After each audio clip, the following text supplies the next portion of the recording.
ಓಂ ಶಾಂತಿ. Date ಆಗಿದೆ 3 June 1971. ಅವೇಕ್ ಬಾಪ್ದಾದ ಮಧುಬನ. अवेक मुरली महावाक्य आಗಿದೆ. निरंतर योगयुक्त बनने के लिए कमल पुष्प का आसन. ಬಾಬಾ ಹೇಳ್ತಾರೆ, ನಿರಂತರ ಯೋಗಯುಕ್ತ ಆಗಬೇಕು ಅಂತಂದರೆ ಅದಕ್ಕಾಗಿ ಕಮಲ ಪುಷ್ಪ ಆಸನದಲ್ಲಿ ಕುಳಿತುಕೊಳ್ಬೇಕು ಅಂತ ಹೇಳ್ತಾರೆ ಬಾಬಾ. ಬಾಬಾ ಹೇಳ್ತಾರೆ, ಆಶ್ ಕಾ ದಿನ್ ಕೌನ್ ಸಾ ಹೇ? ಭಟ್ಟಿ ಕಾ ದಿನ್ ಹೇ. ಇವತ್ತು ಯಾವ ದಿನ ಆಗಿದೆ? ಭಟ್ಟಿಯ ದಿನ ಆಗಿದೆ. ಭಟ್ಟಿ ಕೆ ದಿನ್ ಕೋ ಕೌನ್ ಸಾ ದಿವಸ್ कहते हैं? ಭಟ್ಟಿಯ ದಿನವನ್ನು ಯಾವ ದಿನ ಅಂತ ಹೇಳಲಾಗ್ತದೆ? भट्टी के आरंभ का दिन अर्थात जीवन के फैसले का दिन है.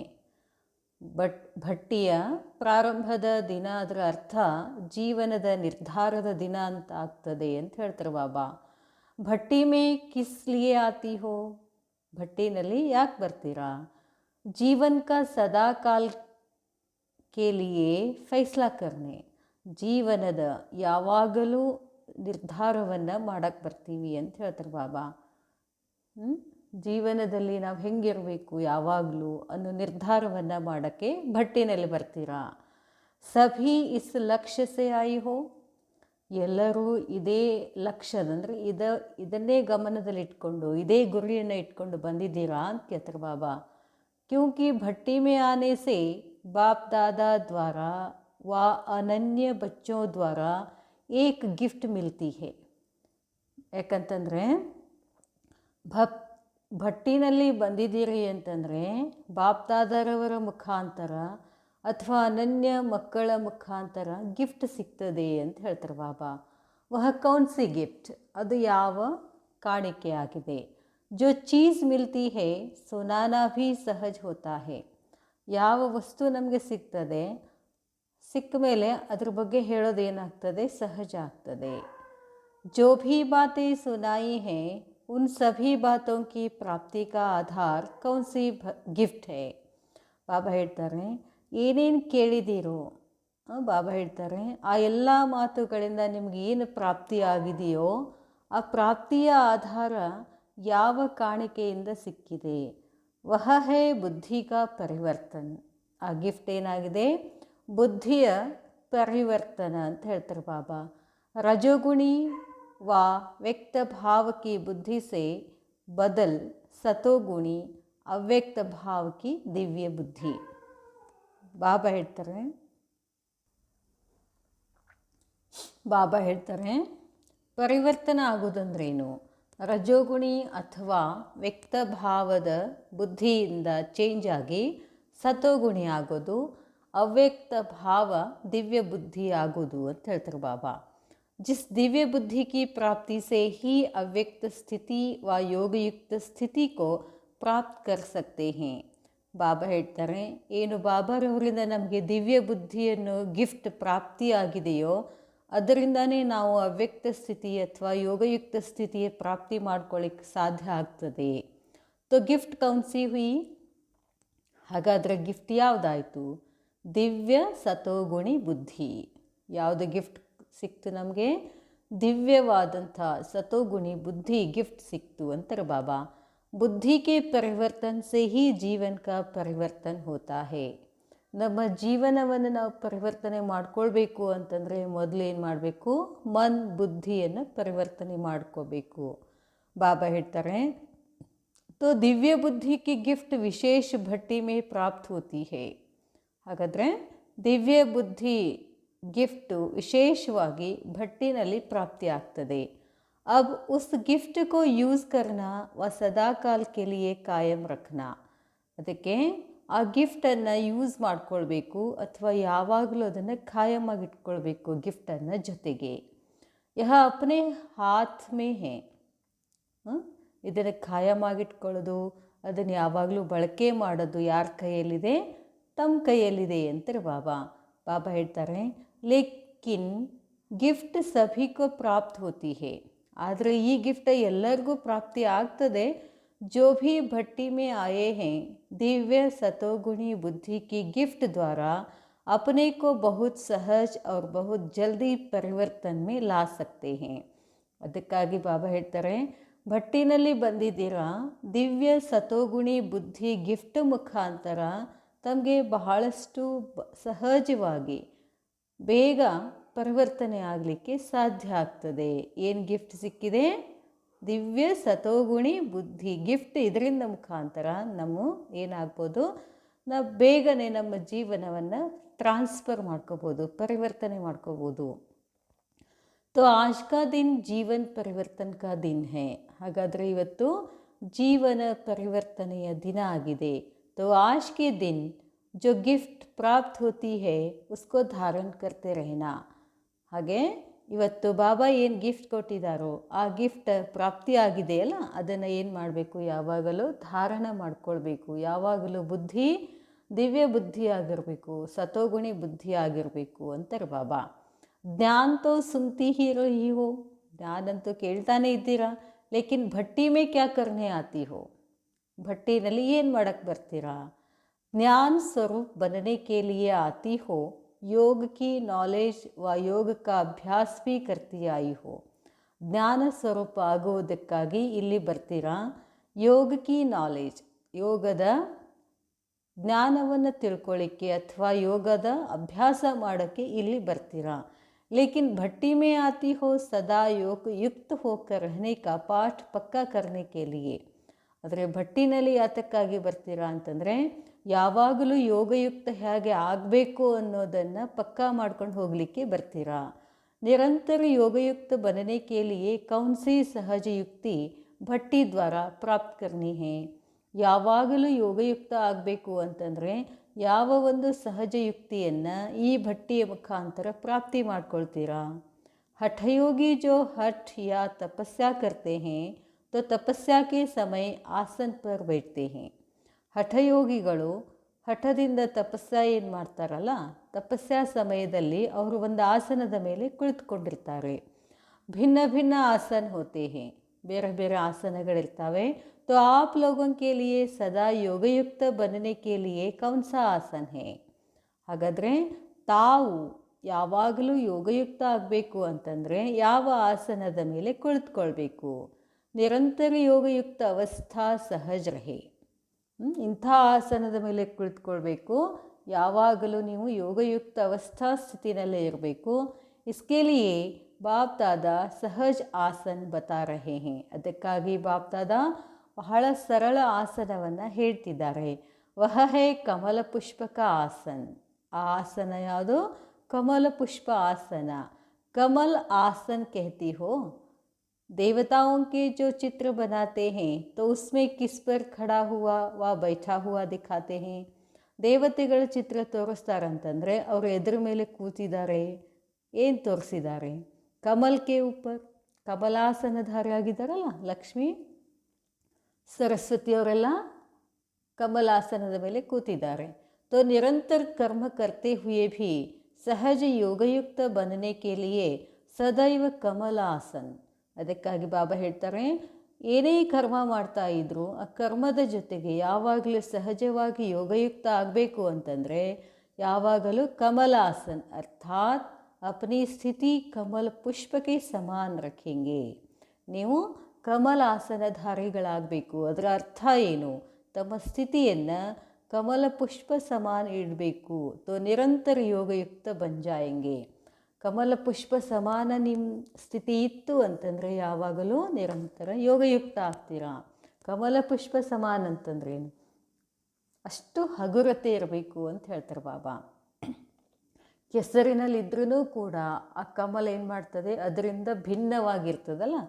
ನಾವೆಲ್ಲ ಕೆಸರು ನೋಡೋದಿಲ್ಲ, ಭಲೆ ಕೆಳಗೆ ಕೆಸರು ಇರ್ತದೆ, ಕಿಚಡ ಇರ್ತದೆ, ಆದರೂ ನೋಡೋದೇನು ನೋಡ್ತೀವಿ?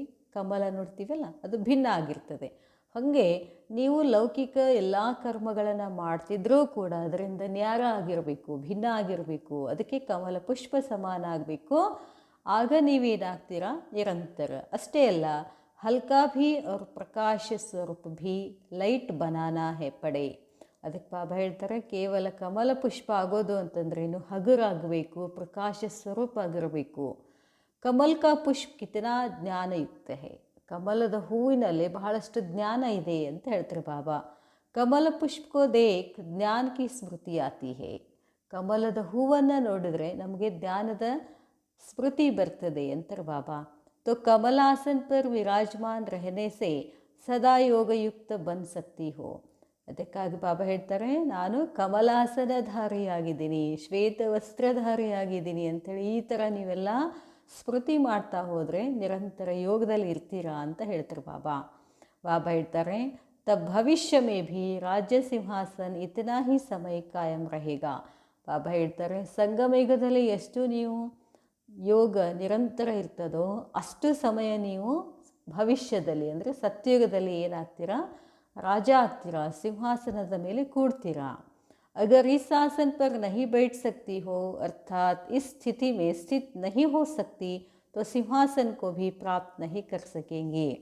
ಈ ಸಂಗಮಯುಗದಲ್ಲಿ ನೀವು ಕಮಲಾಸನಧಾರಿಗಳಾಗಲಿಲ್ಲ ಅಂತಂದರೆ, ಆ ಸ್ಥಿತಿನಲ್ಲಿ ಸ್ಥಿತ ಆಗಲಿಲ್ಲ ಅಂದರೆ ಸಿಂಹಾಸನ ಪ್ರಾಪ್ತಿ ಮಾಡ್ಕೊಳ್ಳಿಕ್ಕಾಗೋದಿಲ್ಲ. राज सिंहासन प्राप्त करने के लिए पहले कमलासन पर स्थित रहने का अभ्यास करना पड़े. ಸತ್ಯುಗದಲ್ಲಿ ರಾಜಸಿಂಹಾಸನ ಪ್ರಾಪ್ತಿ ಮಾಡ್ಕೊಳ್ಬೇಕು ಅಂತಂದರೆ ಅದಕ್ಕಿಂತ ಮುಂಚೆ ನೀವೇನಾಗಬೇಕಾಗ್ತದೆ, ಕಮಲಾಸನದ ಮೇಲೆ ಸ್ಥಿತ ಆಗೋದನ್ನು ಅಭ್ಯಾಸ ಮಾಡಬೇಕು. ಅದರ ಅರ್ಥ ಏನೋ, ಯಾವಾಗಲೂ ಹಲ್ಕಾಪನ್ ಇರಬೇಕು, ಹಗರ್ ಇರಬೇಕು ಅಂತಾರೆ ಬಾಬಾ. भट्टी में आए हो अपने को सभी प्रकार के बंधन से मुक्त कर हल्का बनाने के लिए. ಭಟ್ಟಿನಲ್ಲಿ ಬಂದಿರೋದು ಯಾತಕ್ಕೆ, ತಮ್ಮನ್ನು ತಾವು ಎಲ್ಲ ಪ್ರಕಾರದ ಬಂಧನಗಳಿಂದ ಮುಕ್ತ ಆಗಿ ಆಗೋದಕ್ಕಾಗಿ ಬಂದಿದ್ದೀರಾ. वह सदा कमल पुष्प की स्थिति में स्थित होने के आसन पर विराजमान रहने का अभ्यास सीखने के लिए आए हो. ಅಷ್ಟೇ ಅಲ್ಲ, ಕಮಲ ಪುಷ್ಪದ ಸ್ಥಿತಿನಲ್ಲಿ ಸ್ಥಿತ ಆಗಿ ಆಸನದ ಮೇಲೆ ವಿರಾಜಮಾನ ಆಗ್ತಕ್ಕಂಥ ಅಭ್ಯಾಸವನ್ನು ಮಾಡೋಕ್ಕೆ ಬಂದಿದ್ದೀರಾ. ಹೇಗೆ ಅಭ್ಯಾಸ ಮಾಡಬೇಕು ಅನ್ನೋದನ್ನು ಕಲಿಯೋಕ್ಕೆ ಬಂದಿದ್ದೀರಾ ಅಂತ ಹೇಳ್ತಾರೆ ಬಾಬಾ. तो जो भी बोझ हो वह सभी प्रकार का बोझ भट्टी में ख़त्म करके जाना. ಅದಕ್ಕಾಗಿ ಹೇಳ್ತಾರೆ ಬಾಬಾ, ಏನಾದರೂ ಭಾರ ಇದ್ದರೆ ಆ ಭಾರವನ್ನು ಇಲ್ಲೇನು ಮಾಡಬೇಕಾಗಿದೆ, ख़त्म ಮಾಡ್ಕೊಂಡು ಹೋಗಬೇಕು. चाहे मन के संकल्पों का बोझ हो, चाहे संस्कारों का बोझ हो, चाहे दुनिया की कोई भी विनाशी चीज़ों प्रति आकर्षित होने का बोझ हो, चाहे लौकिक संबंधी की ममता का बोझ है, सभी प्रकार के बोझ कहो व बंधन कहो उन्हों को ख़त्म करने के लिए भट्टी में आए हो. ಬಾಬಾ ಹೇಳ್ತಾರೆ, ಅನೇಕ ಪ್ರಕಾರದ ಭಾರವನ್ನು ಹೊತ್ಕೊಂಡು ಕೂತಿದ್ದೀವಲ್ಲ ನಾವು, ಅದರಿಂದ ಬಂಧನ ಮುಕ್ತ ಆಗಬೇಕು ಅಂತಂದರೆ ಏನೇನು ಹೇಳಿದ್ರು ಬಾಬಾ, ಮನಸ್ಸಿನಲ್ಲಿರ್ತಕ್ಕಂಥ ಸಂಕಲ್ಪಗಳ ಭಾರ ಇದೆ, ಸಂಸ್ಕಾರಗಳ ಭಾರ ಇದೆ, ಅಥವಾ ಇಡೀ ಜಗತ್ತಿನಲ್ಲಿರ್ತಕ್ಕಂಥ ವಿನಾಶಿ ವಸ್ತುಗಳ ಪ್ರತಿ ಆಕರ್ಷಣೆ ಇದೆಯಲ್ಲ ನಮಗೆ, ಅದು ಬೇಕು ಇದು ಬೇಕು, ಅದರ ಬೋझ ಇದೆ ಏನು, ಅದರ ಭಾರ ಇದೆ ಏನು, ಅಥವಾ ಲೌಕಿಕ ಸಂಬಂಧದಲ್ಲಿ ಮಮತಾ, ಇವೆಲ್ಲ ಬೋझ ಇದ್ದಾವಲ್ಲ, ಈ ಎಲ್ಲ ಪ್ರಕಾರದ ಬೋझದ ಬಂಧನದಿಂದ ಮುಕ್ತ ಆಗಬೇಕು ಅಂತ ಸಲುವಾಗಿ ನಾವೇನು ಮಾಡಿದ್ದೀವಿ, ಈ ಭಟ್ಟಿನಲ್ಲಿ ಬಂದಿದ್ದೀವಿ. ಅಭಿ ಅಪನೆ ಜೀವನ್ ಕಿ ಉನ್ನತಿ ಕಾ ಗೋಲ್ಡನ್ ಚಾನ್ಸ್ ಯಹ ಭಟ್ಟಿ ಹೈ. ಈಗ ತಮ್ಮ ಬೆಳವಣಿಗೆ ವೃದ್ಧಿ ಗೋಲ್ಡನ್ ಚಾನ್ಸ್ ಈಗ ಈ ಭಟ್ಟಿನಲ್ಲಿ ನಿಮಗೆ ಸಿಗ್ತದೆ. ಇಸ್ ಚಾನ್ಸ್ ಮೇ ಜೋ ಭಿ ಜಿतना चांस लेते हैं उतना ही सदा काल के लिए अपने जीवन को आगे बढ़ा सकेंगे. ಇದೊಂದು ಚಾನ್ಸ್ ಸಿಕ್ಕಿದೆ ನಿಮಗೆ, ಎಲ್ಲ ಬೋझಗಳಿಂದ ಬಂಧನಗಳಿಂದ ಮುಕ್ತ ಆಗ್ತಕ್ಕಂಥ ಚಾನ್ಸ್ ನಿಮಗೆ ಸಿಕ್ಕಿದೆಯಲ್ಲ, ಅದಕ್ಕಾಗಿ ಯಾವಾಗಲೂ ಈ ಜೀವನದ ಎದುರುಗಡೆ ನೀವೇನು ಮಾಡಬೇಕು, ಈ ಜೀವನವನ್ನು ವೃದ್ಧಿ ಮಾಡ್ತಾ ಹೋಗಬೇಕು. ಭಟ್ಟಿ ಮೇ ಕೌನ್ಸಾ ಲಕ್ಷ್ಯ ರಖ ಕರಾಯಿ ಹೋ, ಏನು ಗುರಿ ಇಟ್ಕೊಂಡು ಬಂದಿದ್ದೀರಾ ಈ ಭಟ್ಟಿನಲ್ಲಿ. संस्कारों को परिवर्तन में लाकर फिर क्या बनने का लक्ष्य रखा है. ಸಂಸ್ಕಾರಗಳನ್ನು ಪರಿವರ್ತನೆ ಆಗಬೇಕು ಅನ್ನೋದನ್ನು ಲಕ್ಷ್ಯ ಇಟ್ಕೊಂಡು ಬಂದಿದ್ದೀವಲ್ಲ, ಮತ್ತಿನ್ನೇನಾದರೂ ಇಟ್ಕೊಂಡ್ರೇನು. ಯಹ ಗ್ರೂಪ್ ವಿಶೇಷ ಕಿಸ್ ಬಾತ್ ಮೇ ಸಭಿ ಗ್ರೂಪ್ ಸೆ ಅಚ್ಚಾ ಹೈ. ಬಾಬಾ ಹೇಳ್ತಾರೆ, ಈ ಗ್ರೂಪು ಯಾವ ಮಾತಿನಲ್ಲಿ ಎಲ್ಲದಕ್ಕಿಂತ ವಿಶೇಷ ಆಗಿದೆ ಮಾಲೂಮ್ ಹೈ, ಗೊತ್ತಿದೆಯಾ. ಇಸ್ ಗ್ರೂಪ್ ಕಿ ಏಕ್ ಬಹುತ್ ಅಚ್ಚಿ ವಿಶೇಷತಾ ಹೈ. ಈ ಗ್ರೂಪಿನ ಒಂದು ಒಳ್ಳೆಯ ವಿಶೇಷತೆ ಇದೆ. गोल्ड में जब खाद डाली जाती है तो उसके बाद गोल्ड को मोल्ड नहीं कर सकते हैं. ಬಂಗಾರದಲ್ಲಿ ಈಗ ಟಂಕ್ ಮಿಕ್ಸ್ ಮಾಡ್ತಾರಲ್ಲ, ಏನಾರು ಮಿಕ್ಸ್ ಮಾಡಿದ್ರೆ ಆ ಗೋಲ್ಡನ್ನು ಬೇಗನೆ मोल्ड ಅಂದರೆ ಪರಿವರ್ತನೆ ಮಾಡೋಕ್ಕಾಗೋದಿಲ್ಲ. ओरिजिनल गोल्ड होता है तो उसको मोल्ड कर सकते हैं. ಅದನ್ನು ಬೇಗನೆ ಮಣಿಸ್ಲಿಕ್ಕೆ ಬರ್ತದೆ. ಒರಿಜಿನಲ್ ಗೋಲ್ಡ್ ಇತ್ತು ಅಂತಂದ್ರೆ ಬೇಗನೆ ಮಣಿತದೆ. ಅದಕ್ಕೆ ಹೇಳ್ತಾರೆ ಬಾಬಾ, ಮೋಲ್ಡ್ ಮಾಡ್ಬೋದು, ಚೇಂಜ್ ಮಾಡ್ಬೋದು. तो ऐसे समझे कि यह सच्चा सोना है, इनमें कोई खाद नहीं है. ಅದಕ್ಕೆ ಹೇಳ್ತಾರೆ ಬಾಬಾ, ಹಿಂಗೆ ತಿಳ್ಕೊಳ್ರಿ, ಇದು ಸತ್ಯವಾದ ಬಂಗಾರ, ಇದರಲ್ಲಿ ಯಾವುದೇ ಹೊಲಸಿಲ್ಲ. ಆಪ್ ಲೋಗ್ ಅಪ್ನಿ ವಿಶೇಷತಾ ಕೋ ಜಾನ್ತಿ ಹೋ. ತಮ್ಮ ವಿಶೇಷತೆ ತಮಗೆ ಗೊತ್ತಾ? इस ग्रुप को देखकर ऐसे लगता है जैसे जब वृक्ष नया लगाया जाता है तो पहले बहुत कोमल. ಬಾಬಾ ಹೇಳ್ತಾರೆ, ಈ ಗ್ರೂಪ್ ನೋಡಿ ಹೀಗೆ ಅನ್ನಿಸ್ತದೆ, ಹೊಸ ವೃಕ್ಷವನ್ನು ಬೀಜ ಬಿತ್ತಿರ್ತಾರಲ್ಲ, ಮೊದಲೇನಿರ್ತದೆ ಬಹಳಷ್ಟು ಮೃದು ಆಗಿರ್ತದೆ, ಕೋಮಲ್ ಇರ್ತದೆ, ಸುಂದರವಾಗಿರ್ತದೆ. ಛೋಟೆ ಛೋಟೆ ಪತ್ತೆ ನಿಕಲ್ತೆ ಹೇ, ಸಣ್ಣ ಸಣ್ಣ ಎಲೆಗಳು ಚಿಗಿರ್ತಾವಲ್ಲ, ಅದು ಏನು ಅನ್ನಿಸ್ತದೆ, ನೋಡೋಕ್ಕೆ ಖುಷಿ ಅನ್ನಿಸ್ತದೆ. ಜೊ ಬಹುತ್ ಪ್ರಿಯ ಲಗ್ತೆ ಹೇ, ದೊಡ್ಡ ಮರಕ್ಕಿಂತ ಸಣ್ಣ ಗಿಡಗಳು ಏನಾಗ್ತವೆ, ಪ್ರಿಯ ಅನ್ನಿಸ್ತವೆ. ತೋ ಯಹ ಗ್ರೂಪ್ ಭೀ ನಯೇ ಪತ್ತೆ ಹೇ, ಈ ಗ್ರೂಪ್ನೇ ಇದೆ, ಹೊಸ ಎಲೆಗಳಿವು, ಕೋಮಲ್ ಇದಾವು ಅಂತ ಹೇಳ್ತಾರೆ ಬಾಬಾ. ಕೋಮಲ್ और सख्त चीज़ें होती हैं. कोमल अर्थात संस्कारों की हड्डियाँ इतनी सख्त नहीं हैं जो चेंज नहीं हो सके. छोटे बच्चे की हड्डियाँ पहले कोमल होती हैं, फिर जैसे जैसे जैसे बड़े होते हैं तो सख्त होती जाती हैं. यह ग्रुप भी कोमल संस्कारों वाला है. इन संस्कारों को परिवर्तन करना सहज हो जाएगा. कड़े संस्कारों वाले तो नहीं हो.